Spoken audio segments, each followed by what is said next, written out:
देखिए, पहली बात तो यह है कि न महाराष्ट्र में वोटों की चोरी हुई है, न देश में कई वोटों की चोरी हुई है।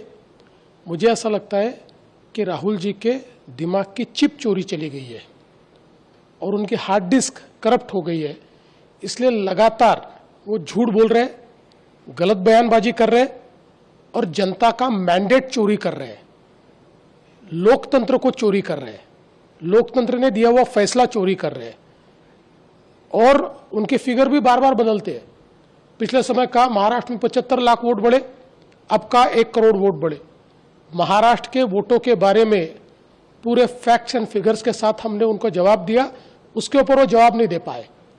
इसलिए झूठ बोलकर अपनी हार को दबाने की कोशिश कर रहे, कवर फायरिंग कर रहे। उनको पता है आगे भी हारने वाले हैं, तब वो बोलेंगे मैं तो पहले कहता था। इस प्रकार की कवर फायरिंग उनकी चल रही है। और मैं सबसे ज़्यादा आश्चर्यचकित इस बात से हूँ कि आप लगातार ये कहते हो कि वोटर लिस्ट में गड़बड़ी है, वोटर लिस्ट में गड़बड़ी है, तो फिर बिहार में कॉम्प्रिहेंसिव रिवीजन को आप क्यों विरोध कर रहे हो? अगर वोटर लिस्ट में गड़बड़ी है तो वोटर लिस्ट सुधरेगी कैसे? कॉम्प्रिहेंसिव रिवीजन से। हम मांग कर रहे हैं 10 साल से कॉम्प्रिहेंसिव रिवीजन कीजिए, डी नोवो वोटर लिस्ट तैयार कीजिए, हम मांग कर रहे हैं। और अब जब चुनाव आयोग वो कर रहा है तो आप उसका विरोध कर रहे हो।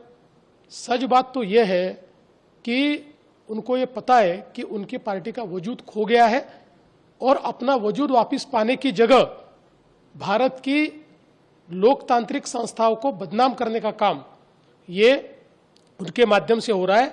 मैं इसका धिक्कार करता हूं और जनता उनको वापस अगले चुनाव में इसका सबक सिखाए।